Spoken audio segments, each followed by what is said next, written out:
Bem, a graça e a paz do Senhor Jesus para todos. Amém. Por gentileza, em 1 Coríntios capítulo 15. 1 Coríntios capítulo 15 é onde iremos ler a palavra de Deus. 1 Coríntios capítulo 15 começa dizendo assim, em nome de Jesus. Ora, irmãos, quero lembrar-vos das boas novas que lhes anunciei anteriormente. Vocês a receberam e nelas permanecem firmes. São essas boas novas que salvam, sem continuarem a crer na mensagem como lhes anunciei, do contrário, sua fé é inútil. E eu lhes transmiti o que era mais importante e o que também me foi transmitido, que Cristo morreu por nossos pecados segundo as Escrituras. Amém? Vou ler apenas até aqui. No decorrer da mensagem a gente medita nos outros textos, tá bom? Então deixe sua Bíblia aberta aí no capítulo 15 de Coríntios. Nós vamos dar uma passeada nesse capítulo, que é o maior capítulo das Escrituras sobre o Evangelho, o Cristo do Evangelho e o poder do Evangelho. Então nós vamos curvar as nossas cabeças, vamos orar e vamos meditar na palavra de Deus. Querido e bendito Pai, a Ti, meu Senhor, todo louvor, toda a honra, toda a glória e todo o domínio. Tributamos a Ti ações de graças e bendizemos o Teu nome, porque o Senhor é bom e a sua misericórdia dura para sempre. Bendito seja o Teu nome pelo Teu amor, ó Pai. Louvado seja o Teu nome, Senhor Jesus, pela Tua graça. E bendito é Teu nome, ó Divino Espírito Santo, pelas Tuas consolações. Obrigado, Senhor, por estarmos em Tua casa. E agora Te pedimos que venha iluminar a nossa mente e os nossos corações com a pregação da Tua palavra. E que a fé venha pelo ouvir e o ouvir a Tua palavra, e que Teu nome seja glorificado nesta noite, a Tua igreja edificada e vidas tocadas e salvas e transformadas pelo poder de nosso Senhor Jesus Cristo. Pai amado, não leve em conta os nossos pecados, pois pecamos pelo pensar, falar e proceder. Mas apesar de pecarmos e reconhecermos os nossos pecados e confessá-los, nós acreditamos piamente que o sangue de Jesus, Teu Filho, tem o poder de nos purificar de todo pecado e de toda injustiça. Por isso Te pedimos perdão, graça e consolação. Tudo nós Te pedimos e Te rogamos em nome de Jesus. Amém e amém. Podeis assentar, meus irmãos e irmãs. Pela graça de Deus, estamos aqui mais uma vez, mais uma noite, para congregarmos e meditarmos na palavra de Deus. O tema de hoje é a compreensão do Evangelho, né? Pelo que o pastor José me falou, pastor Zezinho, vocês estão empenhados aqui em trabalhar as 9 marcas de uma igreja saudável, né? Uma coisa que eu já li exaustivamente, né, esse assunto. Tenho todos os livros sobre esse assunto em casa.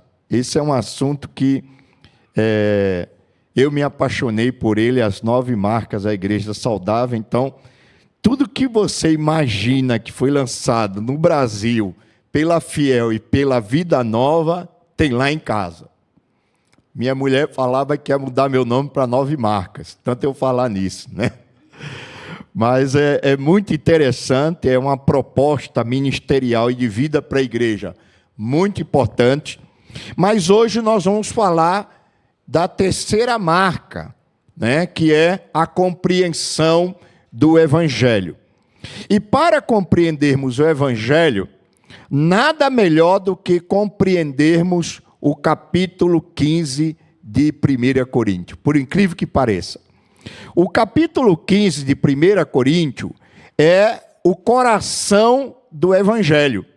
por incrível que pareça.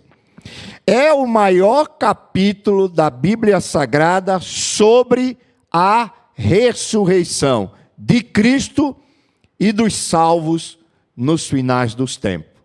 O apóstolo Paulo, quando ele escreveu esse capítulo, ele estava respondendo a uma pergunta que os coríntios estavam fazendo a ele, assim como os tessalonicenses, né? Os coríntios estavam preocupados a respeito dos crentes que morriam, ou que estavam morrendo, ou que iriam morrer, e qual o destino que eles alcançariam depois da morte. Então, Paulo, quando ele escreveu o capítulo 15, ele aproveita para responder aos coríntios e para ensinar a eles a profundeza do evangelho de nosso Senhor Jesus Cristo.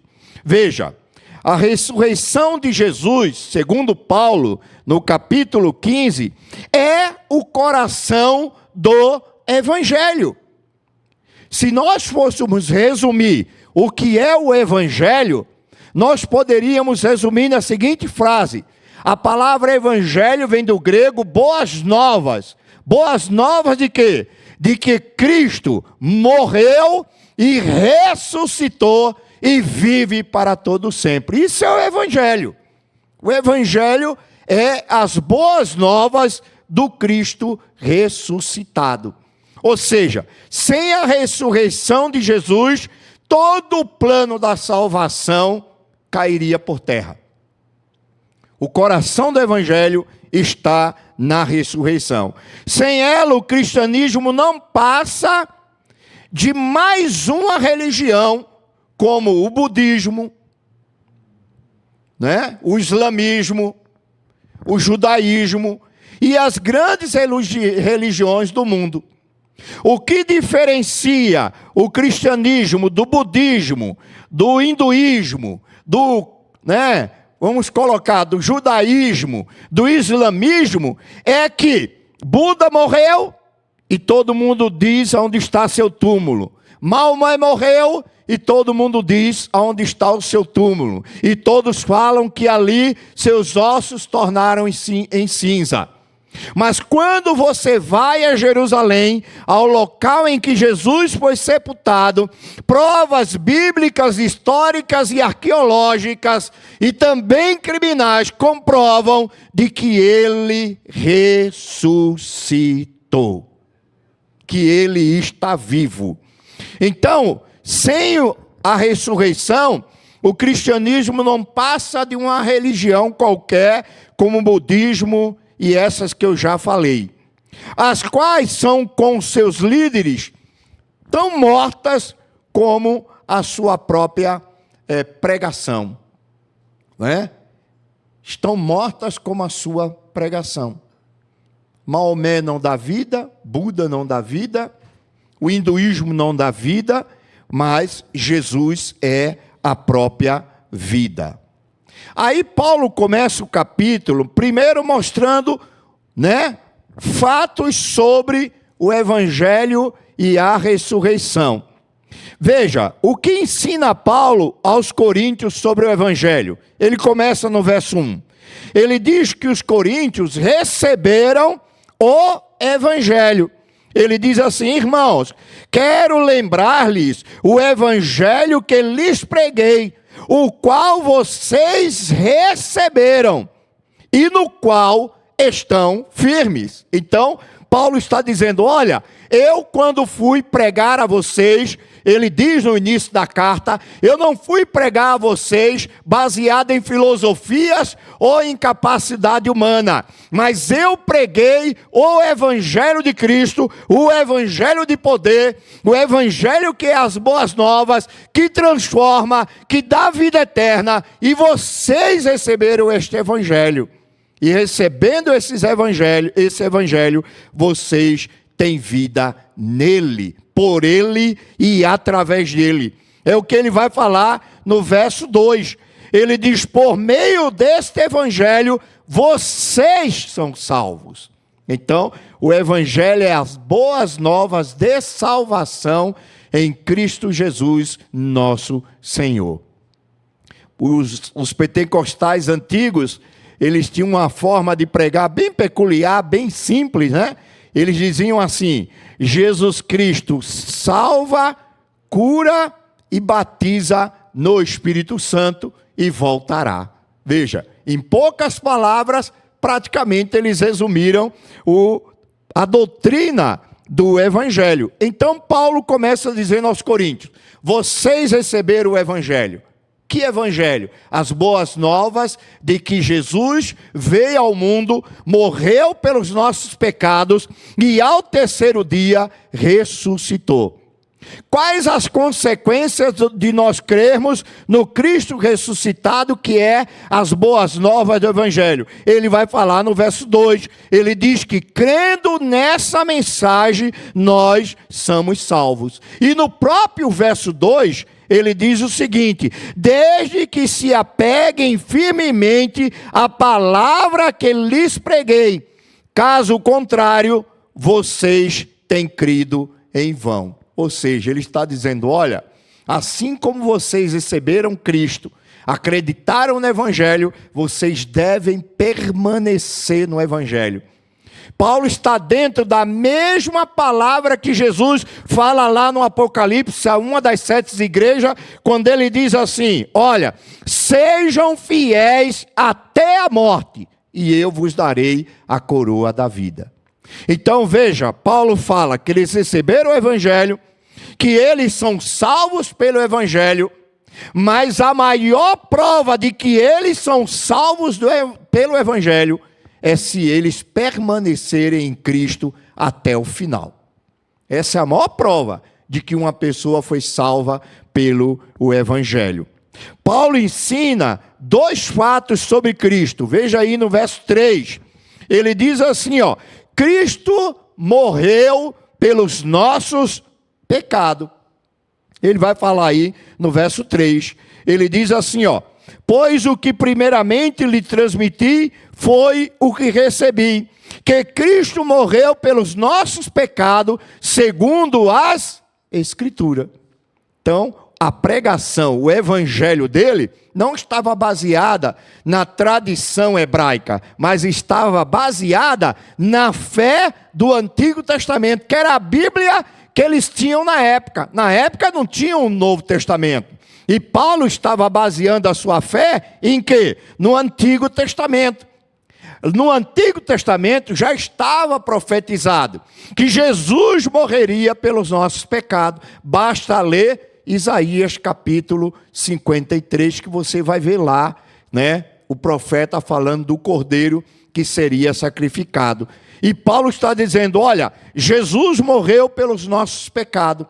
Na carta aos Romanos, ele vai falar: o salário do pecado é a morte. Quando Deus criou Adão e Eva, Deus deixou claro para Adão o seguinte: olha, vou te dar uma ordem, olha para todas as árvores desse jardim. Adão olhou, Deus disse: olha, você pode comer de todas as árvores do jardim, inclusive da árvore da vida, mas tem uma que se você comer, você morrerá. E quando Adão pegou o fruto da árvore do conhecimento do bem e do mal, que ele comeu, a morte entrou na história humana através do ato de desobediência de Adão. Por isso que Paulo fala assim: assim como a salvação vem por um homem, a perdição também veio por um só homem, que é Adão. Adão abriu a porteira para que a boiada do pecado passasse e matasse os seus descendentes, pisoteado, levando-os ao pó. Vamos usar essa linguagem lá da roça, né? Então veja, Paulo está dizendo que Jesus morreu pelos nossos pecados, segundo as Escrituras. E o que é pecado? Pecado é transgressão da lei de Deus. Essa é a definição mais simples, clara e objetiva do que é pecado. Então, por transgredir a lei de Deus, Adão trouxe a morte ao mundo, e a morte passou para todos os seus descendentes. Todos os seus descendentes nasceram em pecado e são pecadores, transgressores da lei de Deus. E qual é o salário do pecado? As escrituras é bem simples, irmão. O salário do pecado é a morte. O salário das nossas transgressões é a morte. Agora, o que é as boas novas? Paulo fala lá em Romanos 6, verso 23. Se o salário do pecado é a morte, o dom gratuito de Deus, ou seja, as boas novas da parte de Deus, o presente de Deus, é a vida eterna em Cristo Jesus, nosso Senhor. Se morremos em Adão, em Cristo vivemos. Se nos perdemos em Adão, em Cristo somos salvos. Se fomos cativos em Adão, em Cristo somos libertos para a glória de Deus. Agora, veja que coisa interessante no verso 4. O Evangelho não é apenas uma filosofia de vida ou uma religião teórica, mas é algo vivo. Paulo fala no verso 4 que Jesus não só morreu pelos nossos pecados. Se ele parasse aí, seria um drama.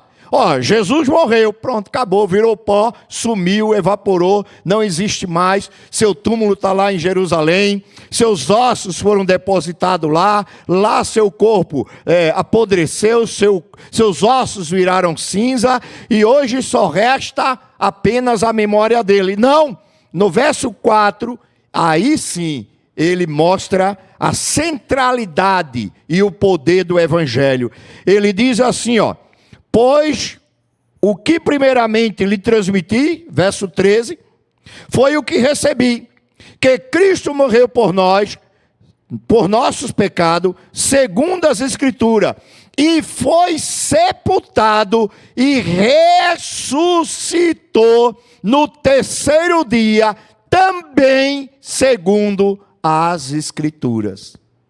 Então, o que é que Paulo está mostrando aqui para nós? É que a morte não venceu nosso Senhor e Salvador Jesus Cristo, mas que Ele ressuscitou para a glória de Deus.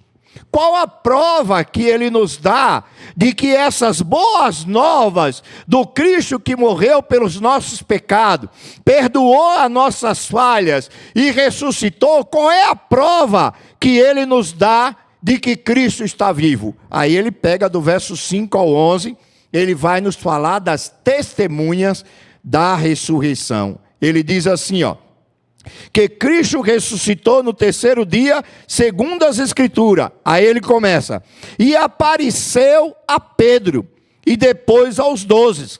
Depois disso apareceu a mais de 500 irmãos de uma só vez, a maioria dos quais ainda vivem, embora alguns já tenham adormecido.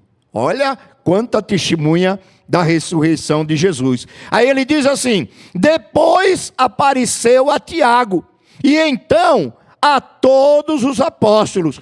Depois destes, apareceu também a mim, como a um que nasce fora do tempo. Pois sou o menor dos apóstolos, e nem sequer mereço ser chamado apóstolo, porque persegui a igreja de Deus. Mas pela graça de Deus, sou o que sou, e a sua graça para comigo não foi inútil. Antes trabalhei mais do que todos eles, contudo, não eu, mas a graça de Deus comigo. Portanto, quer tenha sido eu, quer tenha sido eles, isto é que pregamos, e isto é o que vocês creram. Então veja, ele diz, olha, eu provo que Jesus ressuscitou, eu provo para vocês. E aí ele começa a dar o relato das pessoas que viram Jesus vivo. Primeiro ele diz que Jesus apareceu a Pedro. Apareceu a Pedro, isso está lá em Lucas 24, verso 34, e Marcos 16, verso 7. Depois ele diz, olha, como a lei, ele praticamente, a mentalidade dele aqui é a base jurídica do judaísmo, da Torá. Ele diz assim, olha, ele não só apareceu a um para vocês terem dúvida, mas ele também apareceu aos 12 apóstolos juntos. Lembra do dia que os apóstolos estavam lá numa casa, com medo, depois da morte de Jesus? Está lá no Evangelho de João, diz que quando os judeus mataram Jesus, os apóstolos se esconderam numa casa, com medo que os judeus fizessem o mesmo com eles, que o fizeram com o Senhor Jesus. Quando estavam lá, demonstrando medo, acovardado, encurralado, não é? Preso naquela casa, de repente o Senhor aparece no meio deles e conversa com todos eles, e eles veem Jesus ressuscitado. Aí estava faltando um, que era o irmão Tomé. Tomé faltou ao culto do medo naquele dia. Sabia que ali que é o culto do medo, né? O culto do pavor. Né? Uma igreja que não tem uma fé viva em Jesus é uma igreja que vive na base do medo, apavorada, não tem certeza no que crê. Quando eles estavam lá, Jesus apareceu, desapareceu. Aí chegou Tomé, ele disse: olha, tu não sabe o que aconteceu. Nós estávamos aqui e o Senhor apareceu entre nós. Tomé disse: rapaz, essa conversa de que morto volta, isso é conversa fiada. Eu só acredito se eu ver. E não só se eu ver, mas se eu colocar o dedo lá aonde aquele soldado furou do lado dele, e saiu água, e foi comprovado que ele estava morto. E aí, quando Tomé estava lá, né, colocando para fora toda a sua incredulidade, o Senhor aparece entre eles. Tomé vê o Senhor repreende a sua incredulidade, manda ele colocar o dedo na sua ferida, e aí Tomé cai por terra e confessa com a sua boca: Senhor Jesus, Senhor meu e Deus meu. Então ele aparece aos 12. Depois Paulo diz que ele apareceu a mais de 500 irmãos, ou aproximadamente 500 irmãos.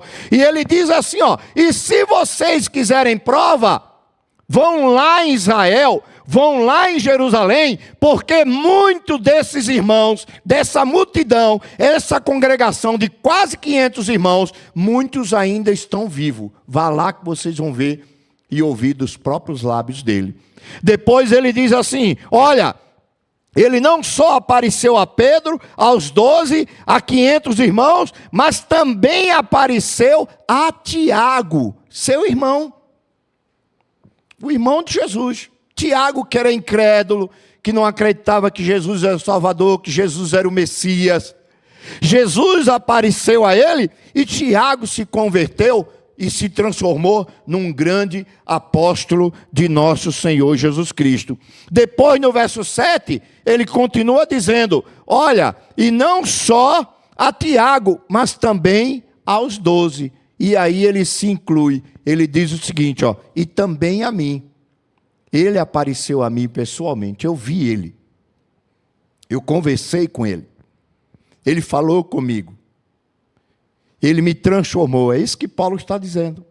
Então Paulo invoca aqui várias testemunhas para mostrar que se nós não compreendermos que o Evangelho é o Cristo ressuscitado, que nos salvou e que está fazendo em nós uma obra de redenção, transformação, restauração e vida eterna, a nossa fé é vã. Se nós não entendermos que esse Cristo vivo, que ressuscitou, vive em nós, toda a nossa fé é vã. Por que Paulo invocou tantas testemunhas? Porque a Torá já dizia, pela boca de 2 ou 3 testemunhas, um fato será confirmado. E aí ele não evoca só 3 testemunhas. Ele começa com uma, pula para 12, vai para 500, e não conformado, joga lá, né? Mas Tiago, e ele vai acrescentando uma nuvem de testemunha que comprova que o Senhor Jesus Cristo está vivo. Mas irmãos, se eu parasse aqui, seria pouco. E eu vou mergulhar um pouquinho mais. Posso? Vamos mastigar mais o capítulo 15?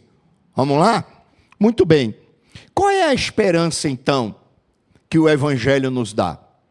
nós que acreditamos nas boas novas de salvação em Cristo Jesus. Nós que acreditamos que o homem estava morto nos seus delitos e pecados, que não podia salvar a si mesmo, mas Deus enviou o seu Filho, ele morreu por nós, ao terceiro dia ressuscitou, perdoou os nossos pecados, nos salvou pela sua graça e nos deu o dom da vida eterna. Mas será que o evangelho para só aí?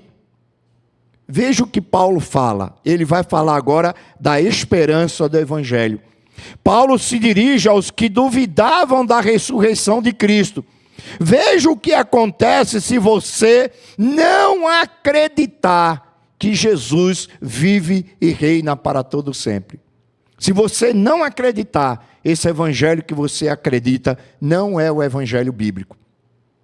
O evangelho bíblico é a mensagem de boas novas de que nós temos um Salvador que vive e reina para todo sempre e que nós podemos nos relacionar com Ele, estamos nele, Ele está em nós e nós estamos em perfeita sintonia com Ele e Ele está nos transformando dia a dia de glória em glória para o louvor da sua honra. Veja o que Paulo diz. Paulo diz assim, ó: se Cristo não ressuscitou, é inútil a nossa pregação, como também é inútil a fé que vocês têm. Mas que isto? Seremos considerados falsas testemunhas de Deus, pois contra ele testemunhamos que ressuscitou a Cristo dentre os mortos. Mas se de fato os mortos não ressuscitam, ele também não ressuscitou. Inútil é a fé que vocês têm, e ainda estão em seus pecados. Neste caso, também os que morreram em Cristo estão perdidos. Se é somente para esta vida que temos esperança em Cristo, somos de todos os homens os mais dignos de compaixão. Se Jesus não ressuscitou e a gente espera nele só para esta vida, somos os mais miseráveis dos seres humanos. Mas ele diz, não, nossa fé não é em vão, nossa pregação não é em vão, nós não somos falsos testemunhas, verso 15. Não permanecemos ainda no pecado, verso 17. Os crentes que morreram não pereceram em vão, mas têm a promessa da vida eterna. Verso 18. Não somos os mais infelizes entre os homens. Verso 19. Ao contrário, somos bem-aventurados em Cristo Jesus, nosso Senhor, o Filho de Deus. Por quê? Porque no verso 20 ele deixa bem claro: mas de fato Cristo ressuscitou dentre os mortos, sendo ele as primícias daqueles que dormiram ou morreram.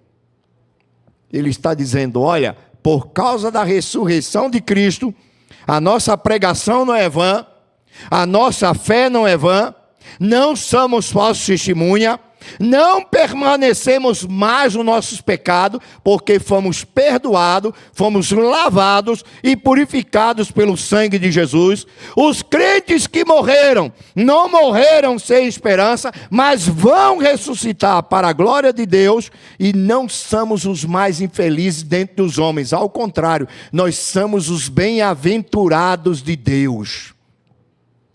Nós somos os abençoados de Deus. Mas por quê? Porque Cristo ressuscitou. Porque Cristo vive e reina para todo sempre.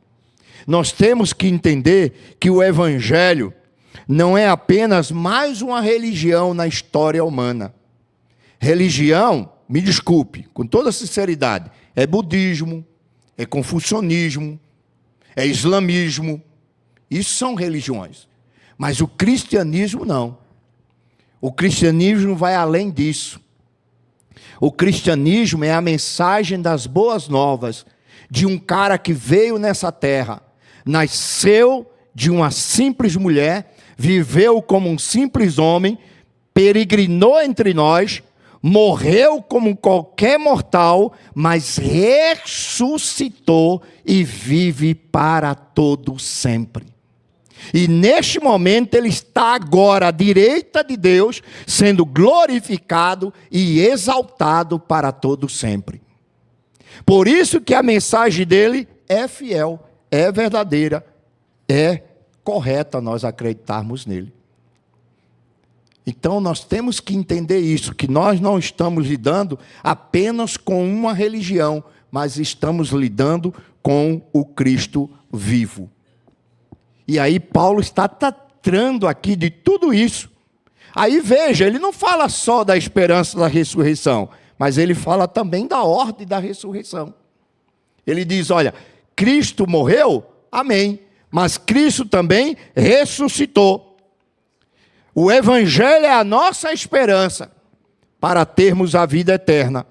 Mas ele diz que haverá uma ordem quando Cristo voltar. Veja que o Evangelho é muito mais profundo. No verso 20 ele diz que Cristo é as primícias dos que dormem. Veja aí o verso 20. Ele diz assim, ó, mas de fato Cristo ressuscitou dentre os mortos, sendo ele as primícias dentro daqueles que morreram. Ele está dizendo assim, olha, sabe qual é a maior prova de que os crentes que morreram, de que os crentes que deram a sua vida pelo Evangelho não deram em vão? Sabe qual é a maior prova? É que Cristo ressuscitou. Sabe qual é a garantia da minha salvação, dos perdão dos meus pecados e da vida eterna e da minha ressurreição? Sabe qual é a garantia? Não é porque eu sou bom, justo, perfeito. É porque Jesus ressuscitou. Essa é a garantia da vida eterna. No verso 21 ao 23, ele vai dizer que se Cristo é as primícias, ou o primeiro fruto, os que são de Cristo irão ressuscitar na sua vinda. Ele diz assim, ó, visto que a morte veio por um só homem, também a ressurreição dos mortos veio por meio de um só homem.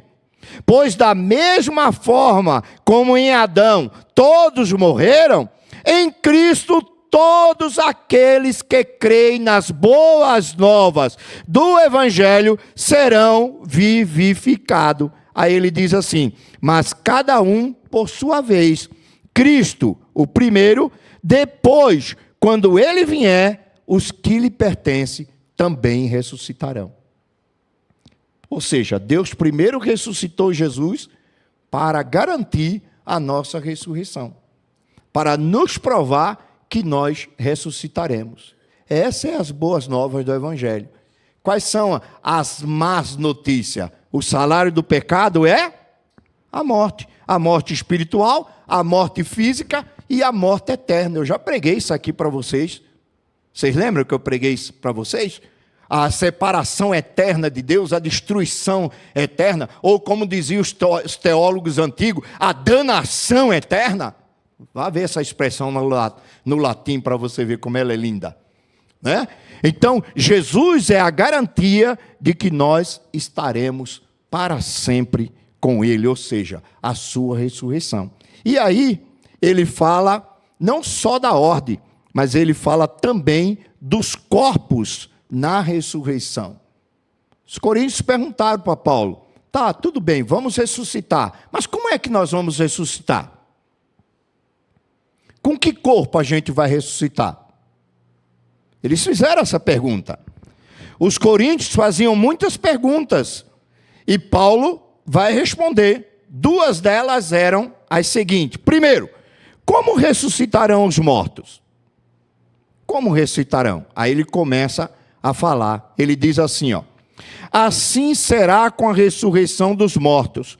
O corpo que é semeado é perecível e ressuscita imperecível. É semeado em desonra e ressuscita em glória. É semeado em fraqueza e ressuscita em poder. O corpo físico é semeado de forma natural, mas ressuscitará de forma espiritual. Se há o corpo natural, há também o corpo espiritual. Assim como está escrito, o primeiro homem, Adão, tornou-se uma alma vivente. O último Adão, que é Jesus, um espírito vivificante. Não foi o espiritual que veio antes, mas o natural. Depois dele, o espiritual. O primeiro homem era do pó da terra, o segundo homem é dos céus. Os que são da terra são semelhantes ao homem terreno, Adão. Os que são do céu, ao homem celestial. Assim como tivemos a imagem do homem terreno, na ressurreição teremos a imagem do homem celestial. Ou seja, toda a humanidade salva e redimida em Cristo Jesus, no novos céus e na nova terra, não serão mais semelhantes a Adão e Eva. Terão a imagem e semelhança do Senhor Jesus Cristo. Eles fizeram a pergunta: como é que a gente vai ressuscitar? Se quando a gente morre, vira pó. Aí ele diz assim, ó: desce à sepultura um corpo corruptível, que apodrece. O bicho vem e come. Mas sairá de lá um corpo incorruptível. Verso 42. Descerá à sepultura um corpo frágil, abatido, né? Detonado pela morte. Mas sairá de lá da sepultura um corpo glorioso, para a glória de Deus. Verso 42. Verso 43. Olha, o corpo que desce à sepultura, desce em fraqueza. É abatido por um vírus, é abatido por um tiro, é abatido por um atropelamento, é abatido pela mordida de um animal que pode causar uma infecção, levar uma gangrena e o cara morrer. Né? Ele desce de maneira fraca, mas esse corpo ressuscitará em poder, ou seja, nada o destruirá. Verso 43. E no verso 44 ao 49, ele diz assim, ó: desce um corpo animal, e a biologia está aí para provar que nós fazemos parte do reino animal, né? Apesar de sermos um animal, como disse um colega meu, que temos a imagem e semelhança de Deus, mas dentro da estrutura da biologia, estamos aí no meio dos animais também, né? Mas pela Bíblia, as Escrituras nos mostram que desce um corpo natural, animal, desse mundo, e ressuscita um corpo espiritual. Agora, quando a Bíblia fala de espiritual, por favor, não pense naquele fantasminha legal, o Gasparzinho não, que é transparente. Não está falando disso, não.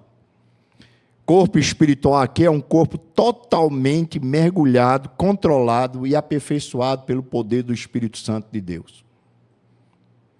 É um corpo tão maravilhoso, tão glorioso, que não estará sujeito nem ao tempo e talvez, como diz alguns teólogos, nem ao espaço. Então, é esse corpo que vem da sepultura. Vamos pegar uma ilustração, né? Você semeia, você pega lá um carocinho de jaca. Plantei muito pé de jaca no Nordeste. Você planta lá uma sementinha. Dependendo da jaca, você esmaga assim o caroço, ó, esmaga assim com o calcanhar, joga lá no buraco lá. Ou então joga ele inteiro lá. Tá, joga ele lá. Vai derrubar a jaca depois de 50 anos para tu ver a árvore que está lá. Desceu um corpo frágil e de lá saiu um corpo, vamos dizer assim, robusto e quase indestrutível. Paulo está dizendo, olha, esse corpo que nós temos hoje é uma semente que será lançada na sepultura, mas pelo poder do Evangelho, esse corpo ressuscitará incorruptível. Agora Paulo analisa a segunda pergunta: em que corpo vem? Ele faz as seguintes observações: mas Deus lhe dá um corpo como determinou. A cada espécie de semente dá seu corpo apropriado. Nem todo corpo é o mesmo. Os homens têm uma espécie de carne. Os animais têm outra. As aves, outras. E os peixes, outra estrutura física. Há corpos celestiais, como o dos anjos, e há também corpos terrestres, como o nosso. Mas o esplendor dos corpos celestiais, podemos colocar aqui também a lua, estrela, os cometas, todo o sistema que está aí, que nos rodeia, né? Como há corpos celestiais, o corpo celestial é um, ele diz, e dos corpos celestiais é outro, ele diz assim: um é o esplendor do sol, outro o da lua, outro das estrelas. E as estrelas diferem em esplendor uma das outras. Assim será com a ressurreição dos mortos. O corpo que é semeado perecível ressuscitará imperecível.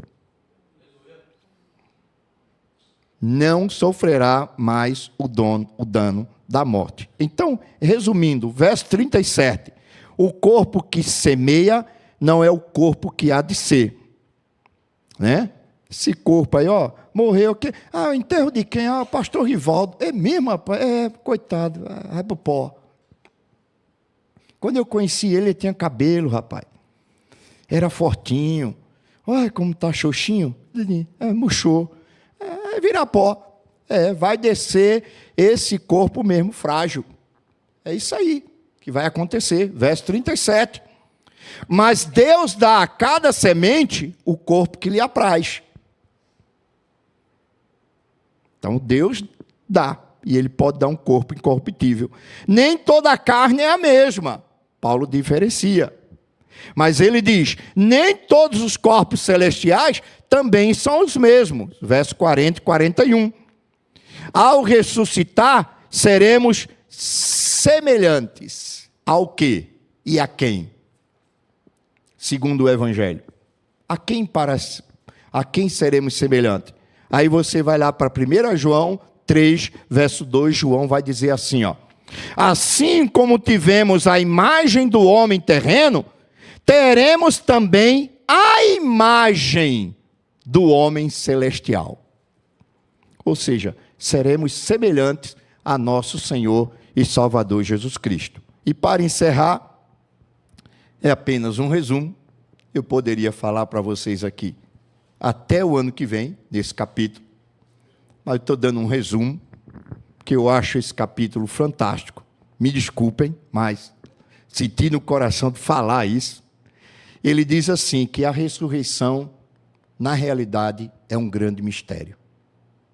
E aí está a beleza do Evangelho. A grandiosidade do Evangelho, de Deus pegar seres humanos condenados à morte, sem esperança, e lhes dar todas essas bênçãos por meio do Evangelho de nosso Senhor Jesus Cristo. Aí Paulo diz assim, ó, pois é necessário que aquilo que é corruptível se revista de incorruptibilidade, e aquilo que é mortal se revista de imortalidade. Quando, porém, o que é corruptível se revestir de incorruptibilidade, e o que é mortal de imortalidade, então se cumprirá a palavra que está escrita: a morte foi destruída pela vitória. Amém, irmãos? Aí ele diz assim, onde está, ó morte, a tua vitória? Onde está, ó morte, o teu arguilhão, ou a tua cadeia, ou a tua algema? Aí ele diz assim, o arguilhão da morte é o pecado, e a força do pecado é a lei. Aí ele termina o capítulo cantando, louvando e bendizendo a Deus. Ele diz assim, mas graças a Deus que nos dá a vitória por meio de nosso Senhor Jesus Cristo. Aleluia! Louvado seja Deus. Aqui está o brado de vitória. Paulo está dizendo, olha, o Evangelho é a mensagem das boas novas, de que nós estávamos condenados pelo pecado, e iríamos receber como salário a morte, mas Deus enviou o seu Filho amado para morrer numa cruz por nós, para ser crucificado. Pegaram ele, o crucificaram, o mataram, detonaram ele, jogaram ele dentro de uma sepultura pensando que ele não ia voltar. Mas ao terceiro dia, um anjo glorioso desceu dos céus, removeu a pedra, e o nosso Senhor, que desceu lá como uma semente esmagada, como uma semente humanamente destruída, ao terceiro dia se ouviu o brado: ele não está mais aqui, mas ressuscitou. Aleluia, louvado seja Deus. E na sua ressurreição, o Evangelho diz que nós alcançamos o perdão, a vida eterna, a ressurreição e a vida para sempre com Deus. Então isso é o Evangelho. Essas são as boas novas de que nós fomos salvos, perdoados, transformados e abençoados em Cristo Jesus, nosso Senhor. Amém? Que Deus possa nos abençoar e que nas próximas pregações vocês compreendam mais ainda o valor do Evangelho e da preciosidade do Evangelho que vocês creem. Amém? Vamos ficar em pé então? Vamos lá? Para você. Anota aí, se eu falei alguma heresia, depois você me diz. Hein? Mas me avisa primeiro, para depois reunir o conselho para eu poder me defender. Vamos orar então ao Senhor nosso Deus. Amém? Eu gostaria de mudar um pouco, pode ser? Eu queria convidar vocês todos aqui a vir aqui à frente. Todos vocês aqui. Vamos lá? Vamos ficar aqui juntos. Vamos orar, pedindo a Deus que abra o nosso entendimento a cada dia, a cada instante, para que nós possamos compreender a cada instante a grandeza do Evangelho de nosso Senhor Jesus Cristo. E se você quiser se aprofundar nesse tema, eu te indico um livro chamado O Evangelho é Deus, da editora Fiel. Se vocês lerem esse livro, é que vocês vão ficar mais impactados e maravilhados. Amém? Vamos ficar lado a lado um do outro? Fica aí, lado a lado, lado a lado. Vamos lá. Isso. Cá. Vamos orar um pelos outros, tá bom? Pode juntar mais, junta, não separa não, junta.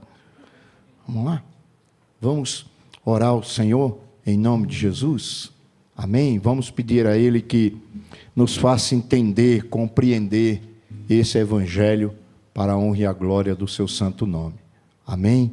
Oremos. Amado e querido Senhor, bendito, louvado e exaltado seja o teu nome pelo Evangelho da ressurreição. Obrigado, meu Deus, porque o salário dos nossos pecados era a morte, mas tu nos deste o dom gratuito em Cristo Jesus, nosso Senhor. Nós te louvamos pelas boas novas de salvação que o Senhor nos enviou e abriu o nosso entendimento pelo poder do Espírito Santo para entendermos, recebermos e agora queremos compreender a cada dia mais a grandeza do Evangelho. Pai amado, venha abençoar, meu Pai, essa série de mensagens sobre as 9 marcas da igreja, de uma igreja saudável. Abençoe a todos que irão pregar e falar para que a tua igreja abra um entendimento e cresça na graça e no conhecimento de Cristo Jesus.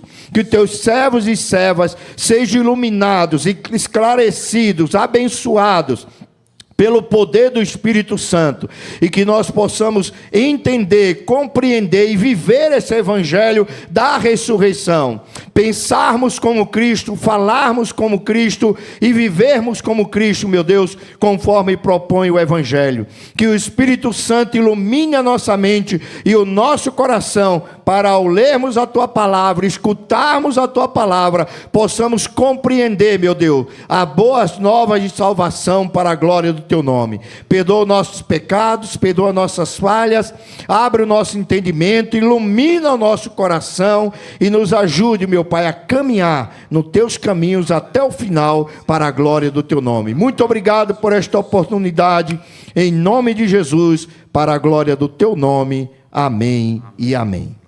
Deus abençoe. Vamos louvar então? 1, 2.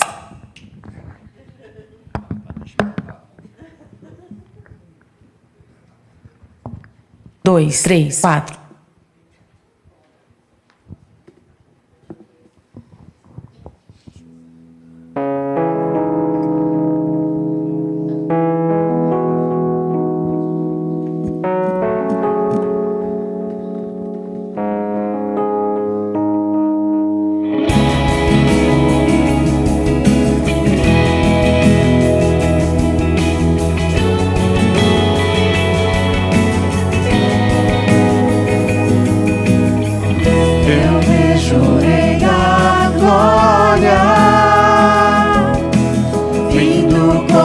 Seu poder, a terra vai estremecer.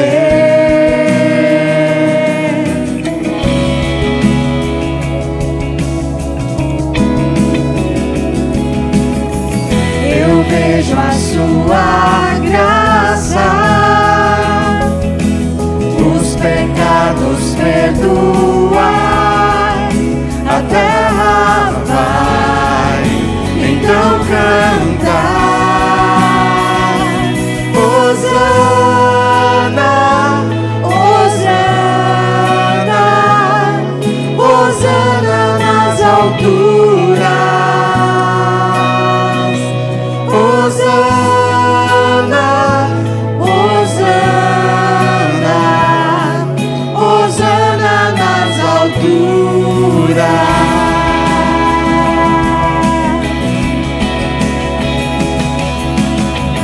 Eu vejo o povo eleito assumindo seu lugar, pra sua fé compartilhar. Eu vejo avivamento quando teu povo orar e te buscar, e te buscar. Hosana, Hosana, Hosana nas alturas. Hosana, Hosana, Hosana nas alturas.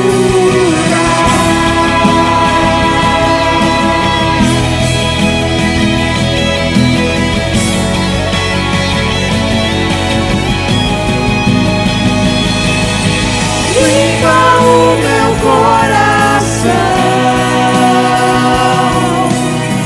abre os meus olhos para que eu possa ver com o amor que tens por mim.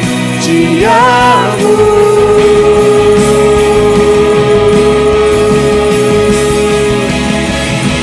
Quero ser igual a ti. Tudo que sou é pra teu louvor, pois contigo vou viver pra sempre.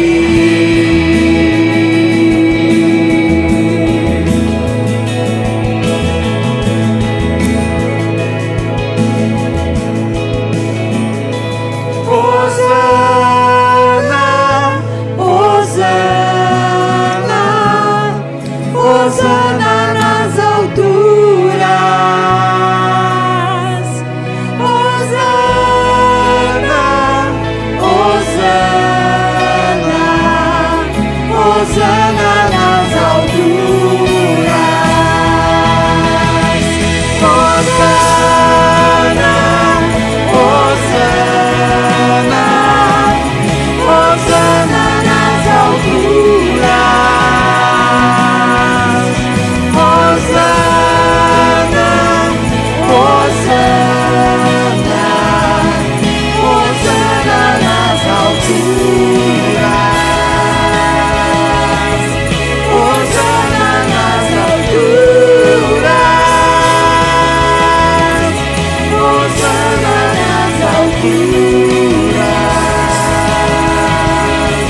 Hosana nas alturas.